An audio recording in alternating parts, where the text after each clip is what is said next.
Right, hi, I'm Kate. I'm a boater and I've been composting the contents of my loo since January 2014. So I've had quite a lot of practice now. And this video is being hosted by the Compost Toilets for Boats and Off-Grid Living Facebook group, which has been running since 2015. Started with predominantly boaters from the UK inland waterways, but now is very broad, and we have members from vans and tiny homes and glamping sites and sailing boats and all over the world. And tonight we are going to hear from two boaters, both on the canals, about how they compost, how they manage the composting system on their boats. So I'm not sure whether at the moment, to my right is Peter and to my left is Tracy, but that may be something quite different on your screen. So I'm just going to ask them very briefly to say hello, and then I'm going to hand over to Peter to start telling you about his system. So hello. Peter, say hello. Hi. Okay, so I'm going to hand over to Peter. Carry on. Yeah, hi. So I think Kate asked me to do this because I'm a relatively newbie to the world of composting and actually living on canal boats as well. I've spent a lot of my life on other boats. But we got our boat a couple of years ago, and it came with porta potty, Thetford on it.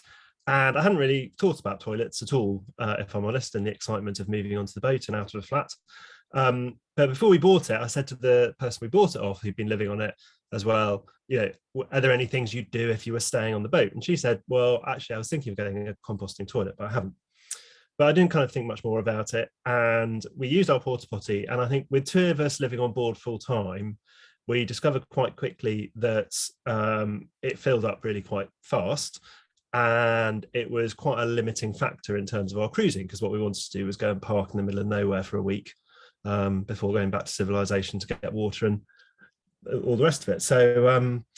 So we kind of started looking around, and I thought back to this thing about composting. Oh, I've got some pictures, so you don't have to just listen to me. The other thing is, of course, the porta potty type thing we had, you couldn't buy extra tanks for. You had to buy a whole new thing. I don't know whether that was me not managing to find it, but I couldn't find any. You had to keep buying them, which seemed crazy. So we thought we'd go down the composting toilet route. So there's my boat, and we bought a strumpet and trollope one, and painted it with roses because roses grow in shit. So we thought that was quite funny. But yeah, it's really standard. It's just got a box and stuff in it. So then we hit the kind of next question, which is, what do you do with the stuff when it comes out of the primary? And at the time, I'd read a bit about hot composting, and I think been to one of Kate's sessions. And I quite like the idea of it getting hot and killing bugs, because I thought that was something that I was a bit concerned about. I don't know how legitimate the concern was, but I thought, you know, we're in a small space. We're going to have to be moving it from one place to another, etc., etc. So I read about the hot composting, and my initial experiment with a hot composting box was this, which was some floor insulation. And actually, it worked quite well. Another photo of it. It worked quite well. It had a double base. It got hot, but it leaked. So one thing I found is that in order for the hot composting to work, it needs to be quite moist, and some water gathers at the bottom, and I couldn't seal it. So if you're thinking of building your own, it's not very hard to do. You can get the materials, you can get them in bright pink, but you need to be careful about sealing it, because you can see I've got two bigger gaps. So I'd be much more careful about measuring and trying to come up with a waterproof joint. So I whisked out and put my hand in the pocket and bought one of these, which is a Hotbin Mini, which works really well. So my kind of system is that we change the primary quite often. So probably every 10 days or so. There's two of us, but mainly it's just so it's much easier changing the primary when it's only half full. So we take our primary out of the bin, put the lid on it. It's just a small square box, put the lid on it, move it to the front of the boat and tip it in the hot bin along with whatever kitchen scraps we've got. In order to get it up to temperature, it probably needs more green. greenery. So in the summer it's dead easy because there's kind of loads of stinging nettles and stuff. You throw some stinging nettles in, the temperature shoots right up. So in the winter we just sort of ignore it. And this is, I guess, what I was going to say, because I think Kate wanted me to talk about how we manage our hot bin. That I've read a lot online that people are spending a lot of time on this, and if you want to keep it hot, then you probably do have to spend a lot of time on it. But because I'd always kind of gone down the line that we just wanted a blast of heat to try and kill as many bugs as we could, we don't. We put a load of greenery in, and our kitchen scraps and the primary, give it a bit of a stir, and it pretty much without fail will shoot up to like 50 degrees for a day, couple of days, something like that. And then it just kind of gradually drops off. And we just ignore it during that time, and then do the same again 10 days later. And it works really well. It's really inoffensive. It doesn't smell. There's a little blue thing. I don't know if you can see. Can you see my pointer or not? There's a little blue thing at the bottom which you can undo to get any liquid that collects out. And then you unstrap the bottom and pull stuff off the bottom after that. So if anyone's thinking of these, I think they're quite good. They're quite expensive. Is it worth the extra money compared to just a big container? I don't know, but it definitely gets hot without much effort. So I think that kind of works really well. And don't be put off by the idea that you have to manage it. It's only if you want to keep it hot that you have to keep kind of managing it. And then probably after about 4 months, it got kind of 5-6 months, it got kind of started getting quite full. So we took a load off the bottom and took it to my parents' in-laws garden, who were delighted to have it. And it by that stage, it was sort of kind of like mulch. It worked. It worked really well. It was pretty. We put it back in a kind of composter to compost a bit longer, but it was completely inoffensive, doesn't smell at all, and there's no way anyone would know what it was. So yeah, so it works really well. I'm really happy with it. It's kind of quite neat. It just about fits so that I can still open my door. It's not too obvious. We get asked quite a lot what it is. So I say a hot composter, and my wife says a steaming pile of whatever. So yeah, so I'm pleased with it. If anyone's thinking of doing this, the thing that's taken the most practice actually, or the most trial and error, has been what to use for cover. And I think you see a lot of that on the group discussions. So we thought we'd hit the jackpot with this lavender wood shavings. We thought this is brilliant. Wood shavings, all the rest of it, they're a nightmare, because however they get the lavender in it, it's some kind of oil, and they don't break down at all. 6 months later, they're still beautiful wood shavings. So we've used a mixture of coconut coir, wood shavings, and wood cat litter, kind of fluffed up with some water. I think a mixture of the cat litter and the wood shavings is probably the best. The shavings are quite good for allowing air through the hot composter, and it makes it really hot. If it's too dense with the coir or the cat litter, it can become a bit kind of clogged up and not much happens. But yeah, I think just my kind of advice on that would just be to experiment. But we're very much still learning, but I don't think anyone's kind of talked about their experience with a hot composter before, but I'm quite pleased with it. And they're quite this I think, to be honest, I think there's only one brand, so I don't think we're particularly selling a brand, but they're Hotbin composters, and it's their mini, and it's pretty robust. I don't think, it's quite happy on the front of the boat. It's been there a year and a bit, and it looks like it's brand new. So yeah, so if you don't have space, it will keep you going. And then I think we probably take a kind of refuse rubble bag every 3 months out the bottom of it and take it somewhere else to spread on someone's garden. So yeah, all quite positive. So that's been my experience of changing to composting. I definitely wouldn't go back to an Elsan. I also realized that I hate the smell of the Elsan blue, but yeah. So Kath said, do I stir it? Not particularly. If it doesn't get hot, then I tend to give it a bit of a stir and stir in some kind of grass or something like that, just to kind of give it a bit of a boost. But actually, I'm pretty minimal. I just kind of leave it. The instructions for the hot bin say you shouldn't stir very deeply, because it kind of gets doing whatever it's doing. I don't know why that is, but it says don't try and stir deeply. But it just seems to work. It's pretty straightforward. I think getting the moisture levels right is probably the key things. If it's too dry, it doesn't do anything. if it's soggy, it's got a kind of drainage thing at the bottom, but you have to kind of remember to drain it if there's too much liquid. So I think the kind of key thing is getting the liquid right. Peter, can I ask a question? Yeah. How do you take the liquid off the bottom? That tap looks very low to the ground. Yeah, Do you have some kind of shallow dish? So no, what I do is I tilt the whole bin back and put a kind of a short bit of wood I've cut underneath it, undo the thing, and then tilt it forward into a milk, like a milk bottle cut off.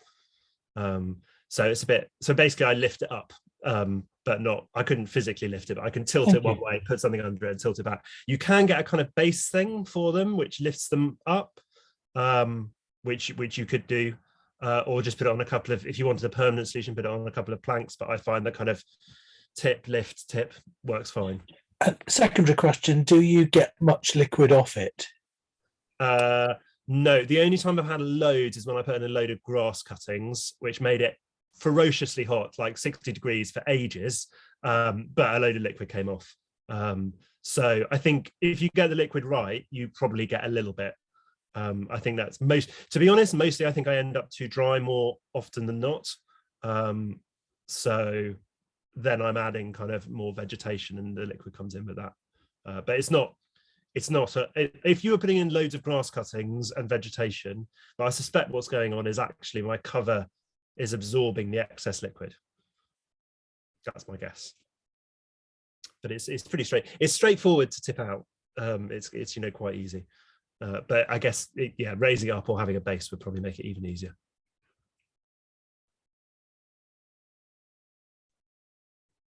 Okay. Thank you. Is there any, I know I said we'd do questions afterwards, but Tracy's system is different. So actually, if you've got other Hotbin questions, now is probably a good time to ask them.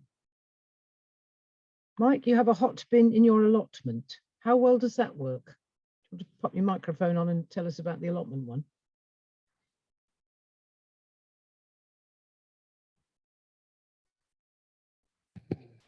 Yes, sorry, the chat box was still up and I had to get rid of that before I could unmute myself.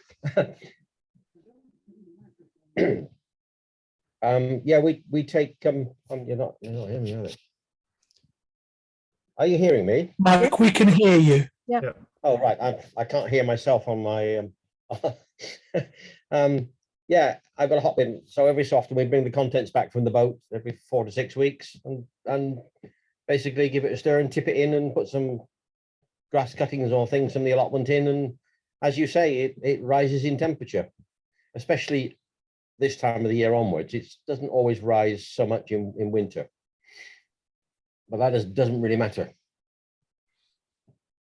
Yeah, I found that it's in winter it can take it finds it a bit harder to get going, but it's fine because I think anything in there will wait. You're not going to need to empty it over the winter until it's starting getting hot again. To be honest though, it's all, my view has always been the heat is a bonus, right? You could just be putting it in a cold container on the front, so it's kind of it's a bonus. It doesn't actually matter too much if it doesn't get too hot. Has been my attitude thus far. I also put a layer of grass cuttings in the primary at the bottom. It seems to work and it stops everything sticking to it as well when you empty it. That's quite useful. Everything basically tips out because there's grass cuttings at the bottom, but it starts the composting a little bit in the primary box as well. Oh, that's interesting. So do you get that? That's not a hint I've heard before. I like that one. So do you get any heat generating in the primary at the primary stage? Yeah, possibly. I mean, in summer, but that's not the main reason for doing it. The main reason is for ease of getting everything out. Oh, I think I'm going to try. I'm about to start a new one. I'm going to try that. The stick bottom. And we use horse bedding. It's pine, little tiny pine chippings, and it smells nicely of pine. I think the thing with horse bedding is it tends to come in very big bags. Yes, so it's cheaper. Yeah. Tracy says, is it wet or dry grass cutting? So green or dry ones? It depends what the weather's been doing the day I cut it. Right. I don't think, I'm beginning to think actually that a bit wet is probably better than a bit dry, but I don't think you want it too wet. No. The question: when starting the hot bin, how long does it take to get hot? They say it should be a third full. So actually, we started ours with some like garden, well, towpath cuttings and things like that to kind of check it was doing something. But yeah, I think, and if it's just a thin layer on the bottom, it won't do anything. By the time it gets, I don't know if you could see on the picture, there's about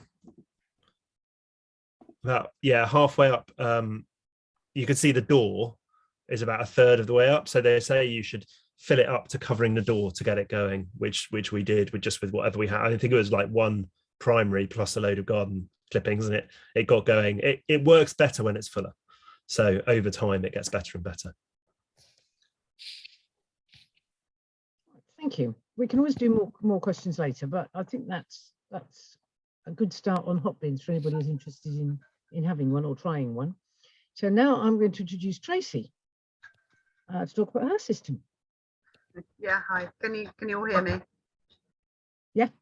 Yeah, good. Okay. We've been living aboard. We live permanently aboard the boat. We don't have anywhere else.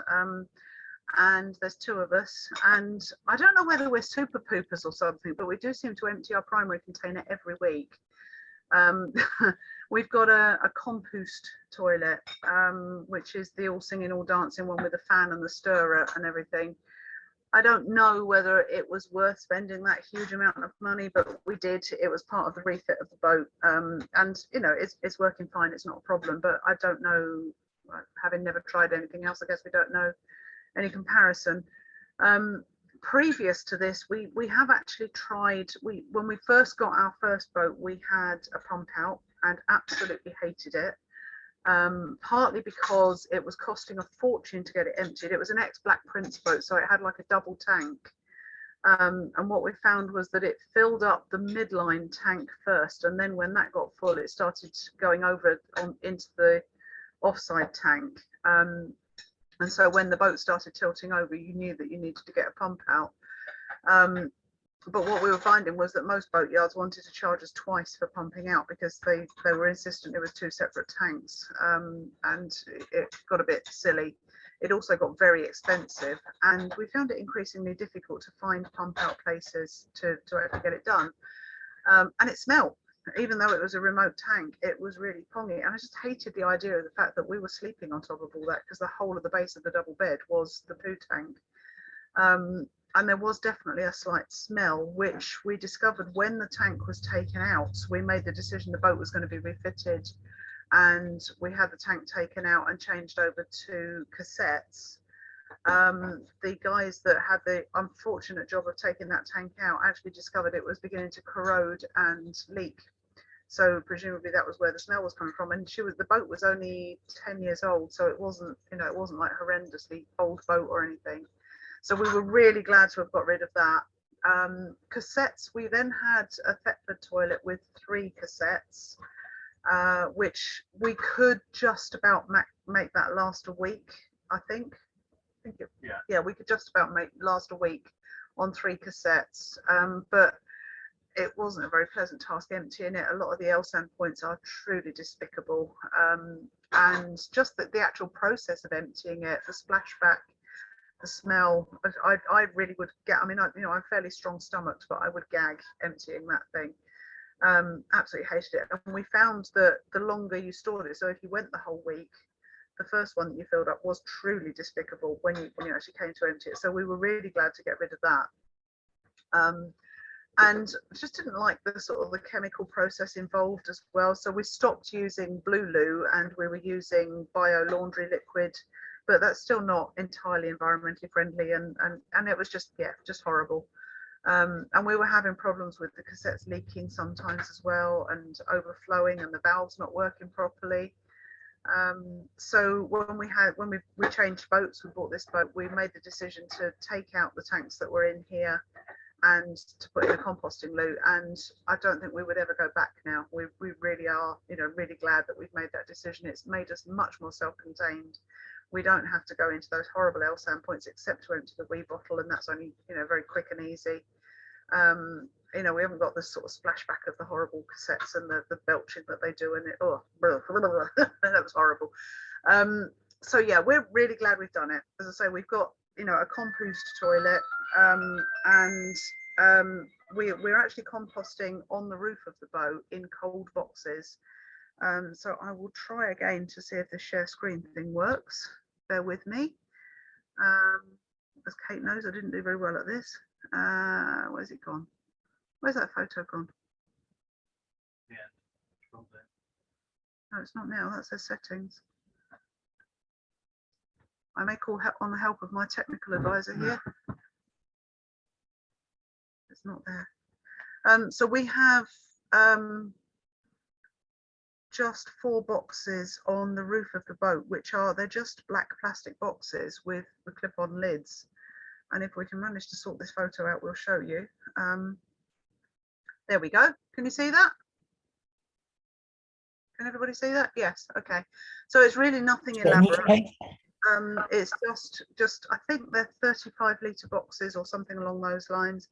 We got them from, I think it was Home Base, and or B&M, something along those lines. They were pretty cheap. They were like a tenner each or something. And as you can see, we kind of secure them by we clip the handle into its closed position, but put the lid on top of it and then just hold it in place with a carabiner in the holes that are already in opposite corners of the boxes. And that just stops the lids taking off in the wind. But it just allows that bit of air circulation in the boxes. And as I say, we empty the loo once a week, and we add the kitchen scraps to it. And that's about it, really. That's all we've done to it.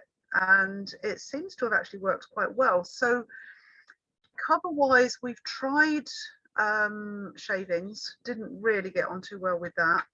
We've also tried coconut coir, which worked quite well.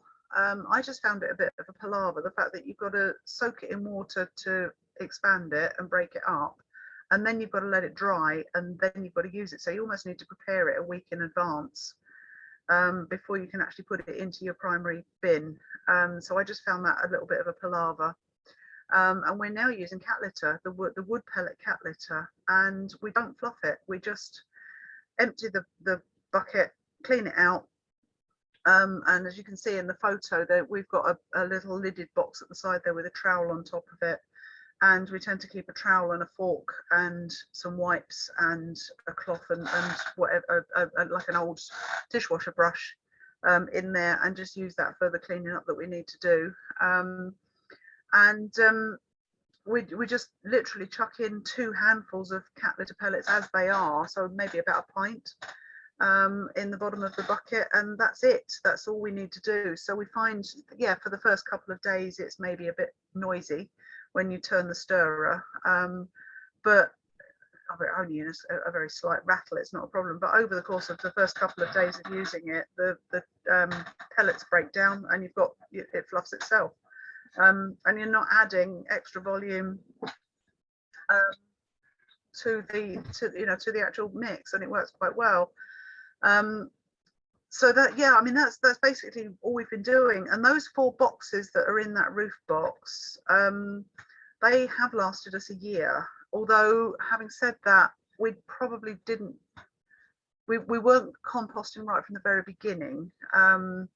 We did have a little while where we were bagging and binning, but didn't like the idea of that. That's not in the spirit of composting in our minds. And of course, that's not an option now anyway. So that's probably, those 4 boxes probably have held actually about 6 months worth, I would say, in reality, because we weren't doing it to begin with. And we then had November, December and January, we were not aboard the boat because the boat was being repainted. So we were staying in a cottage. The repaint job went on a lot longer than it should have done. It shouldn't have taken that long. And so the boxes just sat there and sat completely quietly in the freezing cold with the snow on top of them and all the rest of it. We gave them a stir once in a while, but actually they've actually rotted down really quite well. And I think we've probably got 4 down into 2.5 in the end in terms of the volume. We've now emptied a couple, and and actually that had actually got down to being really good compost consistency. Seemed to be working quite well. So we're still in experimental stages. We're still learning. I think one of them we got far too dry, another one we got far too wet, and it's all a bit of a learning curve. We're seriously contemplating replacing these boxes perhaps with insulated boxes to see whether a bit extra heat might help to break things down a bit quicker, because I kind of think maybe 6 months is not really long enough, and we haven't really got room for more of these boxes. So we might contemplate insulated boxes to see whether that helps, but that's the system we're using and it's working.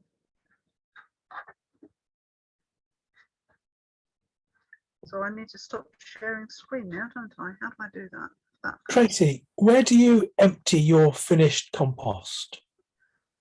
We have been blessed with a daughter with a very big garden who's very keen to use it. Lucky you and lucky her. Yeah.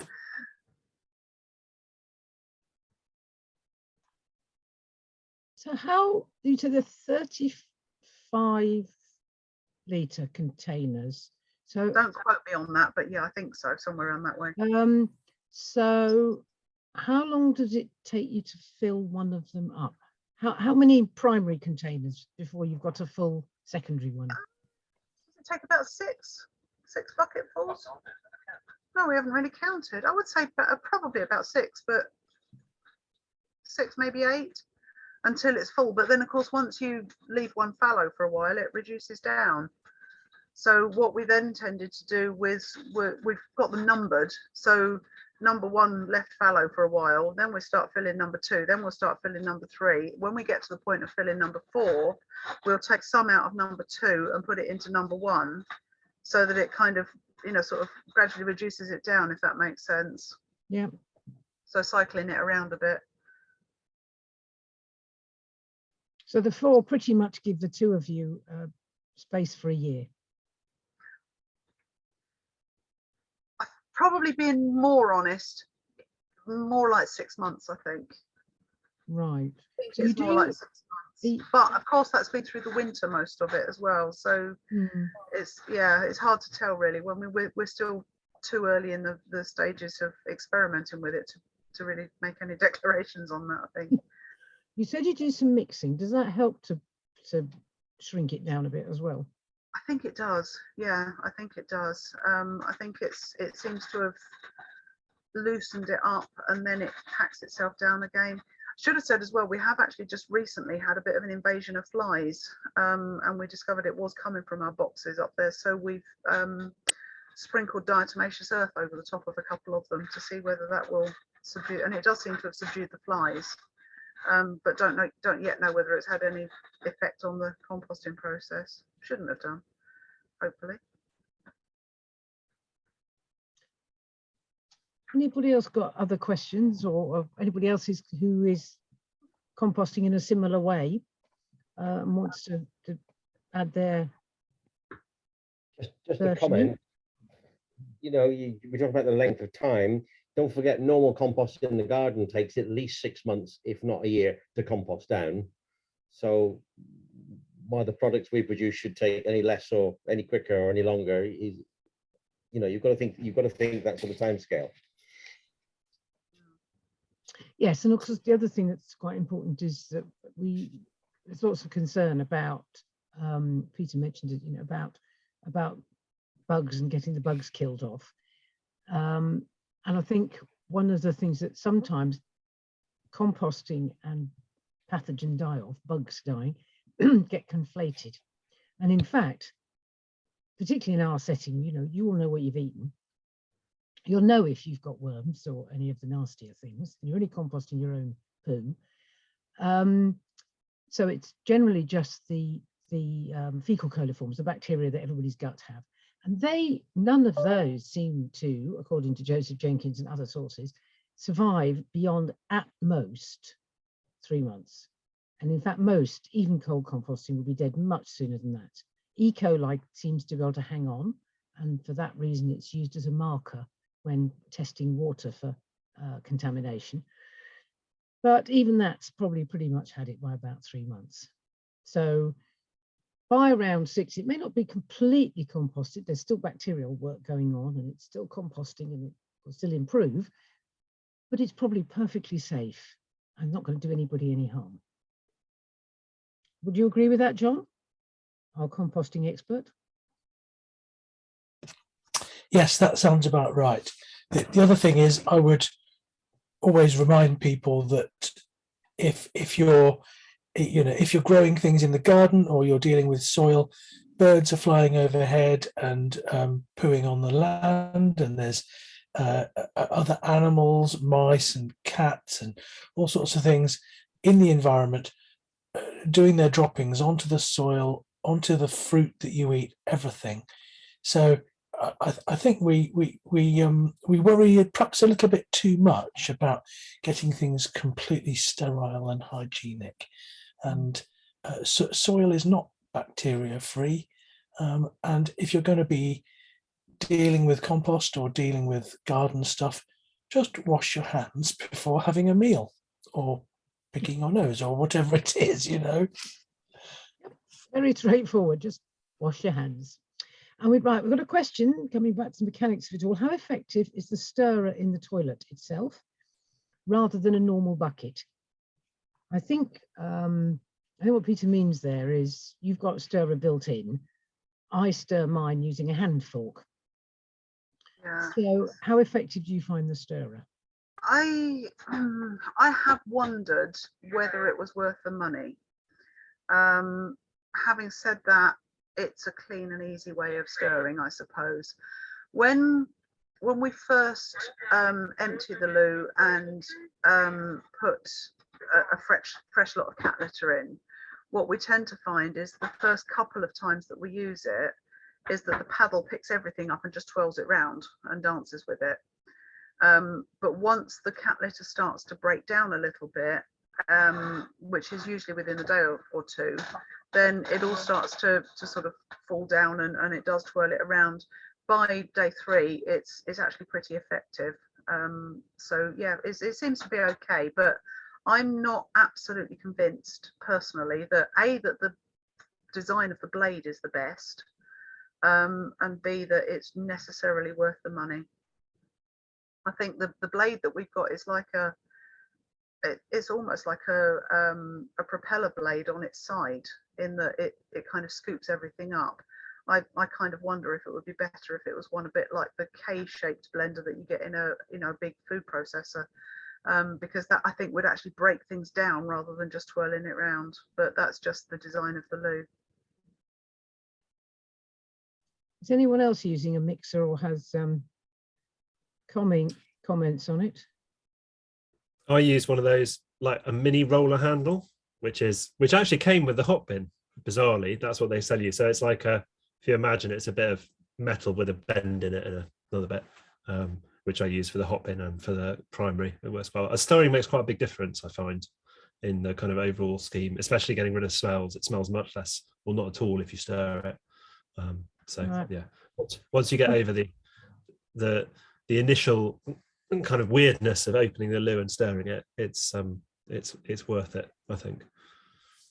Okay, Christine also waved a hand. I've got the same as Tracy. I actually went to Compost and asked why there wasn't a different type of stirrer in, because I felt that maybe if it was like a mixer or blades that came up and went round, it would break it down, because all the stirrer does, it moves it around and coats it with whatever you're using, whatever cover material. And I use, after they originally suggested that you used compost. So I've got loads of compost, which I've still got some left of, because I didn't find that very suitable, and I'm now using the cat litter pellets, but I do fluff it a bit, not totally, but I do fluff it a bit, and find that's fine. But when I asked him about the blade, he said that the motor isn't powerful enough to use a cutting blade like the Airhead uses. So therefore, and I mostly am the only person using the toilet, and I have to empty mine in, sometimes I can make it last 2 weeks, but otherwise it struggles with the stir, so it's just under 2 weeks. And then I put it in the secondary container and I give it a good stir, and over several days chopping it up. Basically, it sounds awful, but that's what I have to do. That's encouraging actually, because that means if it's 1 week for one person, sorry, 2 weeks for one person, that's the same as 1 week for us too, isn't it? So maybe we're not such super poopers as we thought we were then. But that's interesting, isn't it? Why don't they just fit a stronger motor? But yeah, interesting one. Last time I spoke to Lorraine, she did say that they have now stopped advising people to use compost, and they are suggesting coir or shavings or cat litter. And I think they're actually promoting cat litter because I think that's what they use themselves. Yeah, the thing about the compost and their original thing is, of course, that compost has composted. It doesn't do anything. So as cover, when they were suggesting, you know, when it was acceptable to be binning it, it sort of did the job. But since then, we've had chats about the better things, because you need the composting to get going, and it doesn't happen with compost that's already composted. It's too many composts. I'm just going to quickly come back to finish the questions off, and then essentially I think we'll stop recording and then we can have a bit more chat. One comment about the stirrer, it says cleaning it sounds a bit gross. Well, the thing about stirring and mixing is that because the cover gets all mixed up with the poo, it very quickly starts to just look like garden soil. Even, you know, it doesn't smell very much. I don't do a lot of cleaning. My little forks just stays in the primary container. I move it over to the next primary container, and I don't clean it, because actually it takes with it some partially composted material, and that gets to start the next container off. So unlike sewage toilets, which you know, people use lots of, it is not good with composting ones to start using lots and lots of cleaning products that will in effect kill the very bugs you want to be doing the composting. So actually it's not too gross, because you don't really have any visible poo, is what it comes down to. I do have a video that I use in other workshops, which isn't available. I couldn't get it quickly now, but actually shows that it takes 15 seconds to mix and the poo to disappear. And Mike's comment, we have a cesspit at home where we live out in the sticks. The fruit trees and the rhubarb nearest the overflow always grow and taste better. Which I think is rather a good note to end on. So thank you very much, Peter and Tracy. I'm going to hit the stop recording button now.